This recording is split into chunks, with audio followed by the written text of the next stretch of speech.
Elon Musk may be literally condemning babies to hell. And no, I'm not joking or exaggerating. Furthermore, I'm also not joking or exaggerating when I say that regardless of whether any of you realize it or not, this video is the most interesting thing that any of you will ever see or hear in this lifetime. However, before I get to all of the very interesting things that I'm going to say in this video, I want to clarify that all of those things are very relevant to the possibility that Elon Musk may be literally condemning babies to hell. That is to say that although some of what I'll be saying in this video may seem irrelevant to that possibility, as you will soon see, it's all very relevant. So please stick with me and let's get started. The first point that I want to make is that there is, to the best of my knowledge, no compelling evidence to suggest that the universe is anything other than eternal. There is no compelling evidence, to the best of my knowledge, to suggest that the universe has ever not existed. It's important to understand that for the universe to be anything other than eternal, realistically, the universe would have had to literally spontaneously self-create from literally nothing. That's an important point, so I'll say that again. For the universe to be anything other than eternal, realistically, the universe would have had to literally spontaneously self-create from literally nothing. It's also important to understand that there are people who will tell you that the universe is not eternal and that the universe did indeed have a beginning and that the universe did indeed come from nothing. However, if you press those people to define specifically what they mean by the universe, and if you press those people to define specifically what they mean by nothing, I think that you will quickly discover that they are fudging the definitions of those terms, and that when they say the universe, they don't actually mean the absolute totality of everything that has ever existed. And when they say nothing, they don't literally mean nothing. When they say nothing, they're actually talking about things that, by their own admission, they don't understand, and that simply seem like nothing. Furthermore, to the best of my knowledge, no one has ever produced any compelling evidence to suggest that the universe, or in fact anything, can ever come from literally nothing. And there is certainly nothing even approaching a consensus among scientists that the universe came from literally nothing, or that anything can ever come from literally nothing. In fact, the notion that anything can come from literally nothing appears to be very much a minority opinion among scientists. Anyway, the point that I want to make is that if the universe is in fact eternal, which it probably is, then the eternal nature of the universe has a potentially monumental implication for humanity. Specifically, if the universe is eternal, then that may very well mean that we are living literally eternal lives right now. Here's what I mean by that. Right now, worldwide, human life expectancy stands at a very paltry 74 years. And if people really do only live for approximately 74 years, then across the literally eternal vastness of time, the odds that we would be alive at this specific moment are literally infinitesimally small. In fact, 74 years compared to eternity is literally infinitely much smaller than a single neutron compared to the entire Milky Way galaxy. Therefore, if we really do only live for approximately 74 years, then the ratio of the probability that we would be alive at this specific moment within eternity versus the probability that we would not be alive at this specific moment within eternity is infinitely smaller than the ratio of the size of a single neutron versus the size of the Milky Way galaxy. And no, I'm not exaggerating for effect. What I just said is literal truth. If we only live for a very paltry 74 years, then the odds that we would be alive at this specific moment within eternity are so astronomically improbable that those odds literally cannot be calculated. However, if instead of only living for approximately 74 years, we are literally eternal beings, then the odds that we would be alive at this specific moment within eternity are exactly 100%. Therefore, at least ostensibly, it's statistically fantastically far more probable that we are literally eternal beings than it is that we are beings who live for approximately 74 years. It's also, at least ostensibly, fantastically far more probable that we have been misled into believing that we only live for approximately 74 years than that we literally only live for approximately 74 years. Anyway, the point that I'm trying to make is that a compelling case can be made that we are living literally eternal lives right now, and the case that can be made that, and the case that can be made that we are living literally eternal lives right now will be greatly enhanced by the other observations that I'll be sharing with you very shortly. But before I get to those other observations, I also wanted to make the point that a compelling case can also be made that we are fantastically much older than we realize. In fact, I would not be surprised if we're fantastically much older than a trillion multiplied by a trillion multiplied by a trillion multiplied by a trillion eons old. Honestly, I would almost be surprised if we were any younger than that. Ultimately, a compelling case can be made that it's fantastically far more likely that we've been misled about our age than it is that we are the age that we believe ourselves to be. In fact, I sincerely suspect that we've had our memories erased in order to conceal from us how old we actually are and what we've experienced throughout our very long lives. Anyway, right about now, you might be tempted to accuse me of engaging in crazy talk. But before you do, please remember that most Americans and many other people all across the world believe that we will all live eternal lives in the future. And it's certainly no more insane for me to believe that we're all in the midst of living eternal lives right now than it is to believe that we will all live eternal lives in the future, especially when my belief is at least predicated on logical assumptions. Anyway, to summarize what I've already said, it's mind-bogglingly improbable that we would just coincidentally happen to exist at this specific moment within the unfathomable vastness of time. And a compelling case can be made that it's far more likely that we are eternal beings who have been misled into believing that we are finite. And that segues into the next point that I want to make. The next point that I want to make is that the fact that we would just happen to exist at this specific moment in the unfathomable vastness of time is not the only mind-bogglingly improbable coincidence to which we are subject. The truth is that we actually appear to be living in the midst of an extraordinary array of other monumentally important and monumentally improbable coincidences concurrently with the mind-bogglingly improbable coincidence that we would just happen to exist at this specific moment.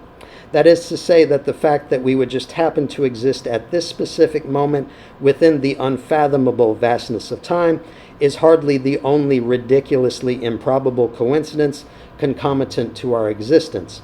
There are multiple others, and I will itemize them for you right now. Firstly, although there is voluminous credible evidence to suggest that there could be advanced space aliens in the universe, there is absolutely no credible evidence that there actually are advanced space aliens in the universe. In fact, there is a very conspicuous absence of objective, verifiable evidence that there are or ever have been any beings that are quote-unquote superior to humanity in the entire universe, which is gargantuanly vast and maybe even infinite. That is to say that there is no obvious higher intelligence than humanity anywhere. And although it's possible that there are space aliens who are superior to humanity, after several decades of searching for such superior beings, science has failed to find any plausible evidence that any such beings have ever existed. And most of the universe appears to be expanding away from Earth faster than the speed of light. Therefore, it's becoming less and less likely that any space aliens and or their communications will ever reach Earth, because to reach Earth, most space aliens and or their communications would presumably need to exceed the speed of light.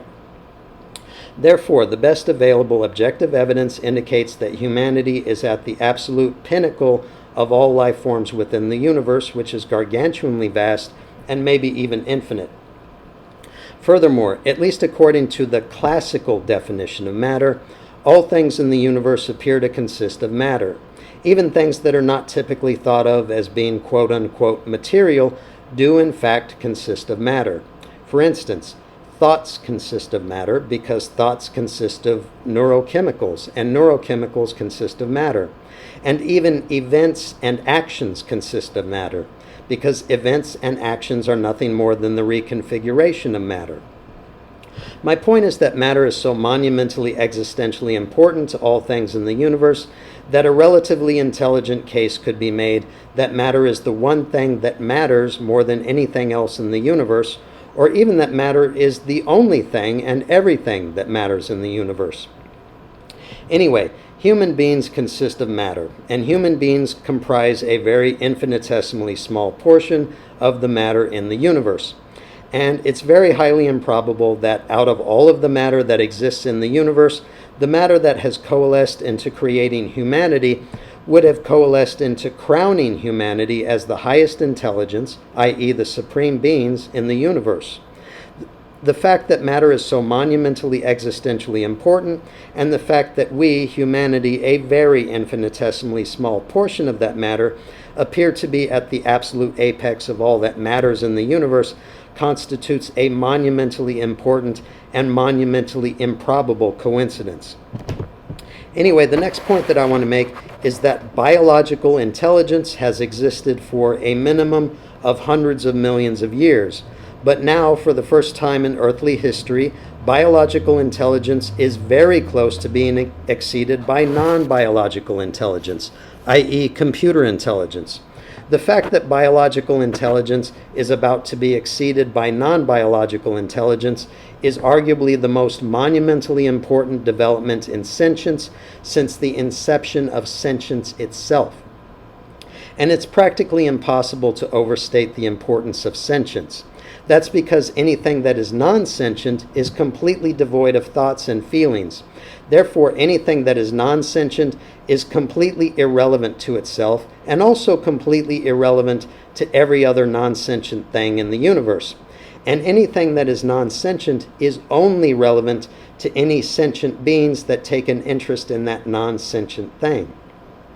That is to say that ultimately, literally everything in the universe would be utterly and eternally irrelevant in the absence of sentience. And sentience is the only thing that has ever conferred any relevance upon anything. Therefore, it's practically impossible to overstate the importance of sentience. Anyway, the point that I'm trying to make is that it's very highly improbable that this living generation of humanity would witness the most monumentally important evolution in the only thing, i.e. sentience, that has ever conferred any relevance upon anything in the universe.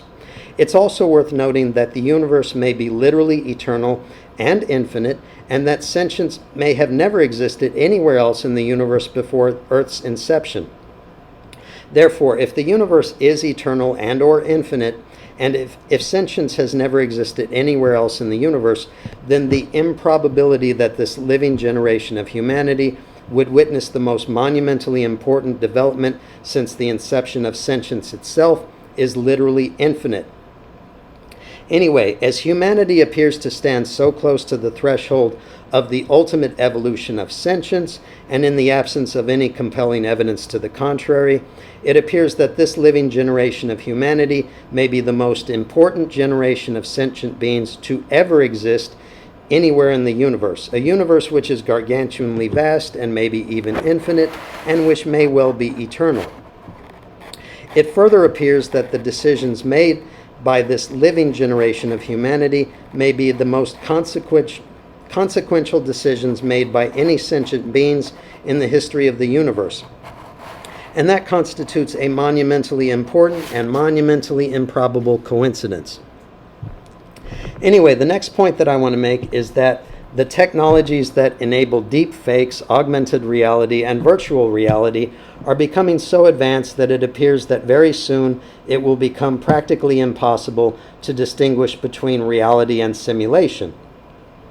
As such, it appears that ours could be the last generation of sentient beings that will ever be able to quote-unquote reliably distinguish between reality and simulation. And that constitutes a monumentally important and monumentally improbable coincidence.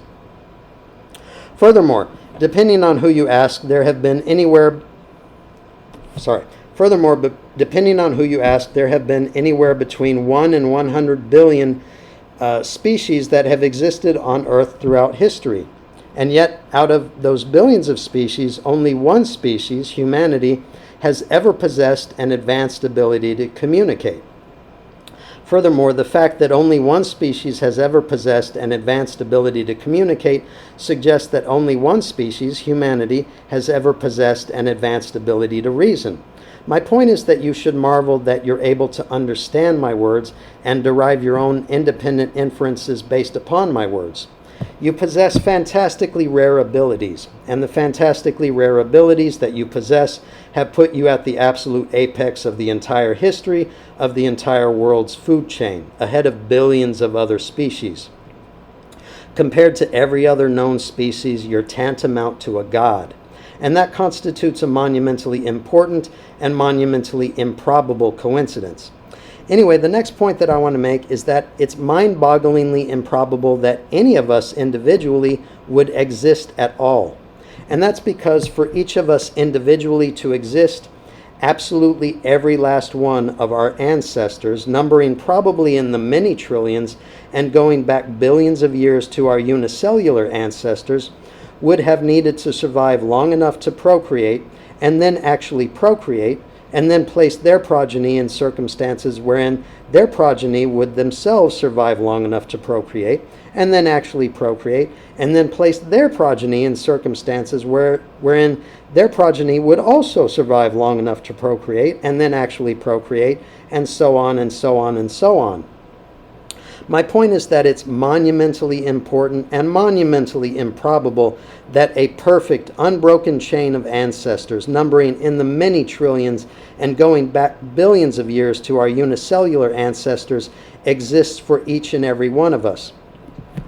And ultimately, the cumulative point that I've been trying to make for the past several minutes is that, cognizant of the extreme improbability that you would just happen to exist at this specific moment within the unfathomable vastness of time, and cognizant of the extreme improbability that humanity would just happen to be at the absolute apex of all matter, and cognizant of the extreme improbability that you would just happen to be present for the most monumentally important event in the universe since the inception of sentience, and cognizant of the extreme improbability that you would just happen to be present for the moment when it becomes practically impossible to reliably distinguish between reality and simulation, and cognizant of the extreme improbability that you would just happen to be a member of Earth's and maybe the universe's ultimate apex species, and cognizant of the extreme improbability that you would just happen to possess